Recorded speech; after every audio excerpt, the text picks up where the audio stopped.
এক লোক আরব দেশের বিখ্যাত একজন আলেমের কাছে গিয়ে বলছে, শায়েখ, আমার অনেক দিনের ইচ্ছা আমি আখিরি পয়গম্বর বিশ্বনবী মুহাম্মদুর রাসূলুল্লাহ সাল্লাল্লাহু আলাইহি ওয়াসাল্লামকে স্বপ্নে দেখতে চাই। আপনি আমাকে এমন একটা পন্থা, এমন একটা উপায় বাতলে দিন যাতে আমি খুব সহজেই নবীজিকে স্বপ্নে দেখতে পারি। লোকটার এই কথা শুনে আরব দেশের ওই বিখ্যাত শায়েখ তিনি বললেন, ভাইজান, নবীজিকে স্বপ্নে দেখতে চাইলে আপনি আজকে দুপুরবেলা অনেক বেশি পরিমাণে লবণ দিয়ে মাছ রান্না করে সেই মাছ খাবেন।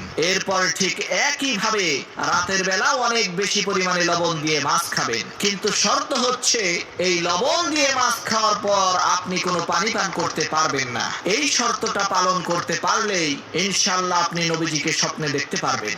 লোকটা আরবের ওই বিখ্যাত আলেমের কথা অনুযায়ী দুপুরবেলা লবণযুক্ত মাছ খেলো, আবার এদিকে রাতের বেলাও লবণযুক্ত মাছ খেলো, যার কারণে তার প্রচন্ড পরিমাণে পানি পিপাসা লাগলো।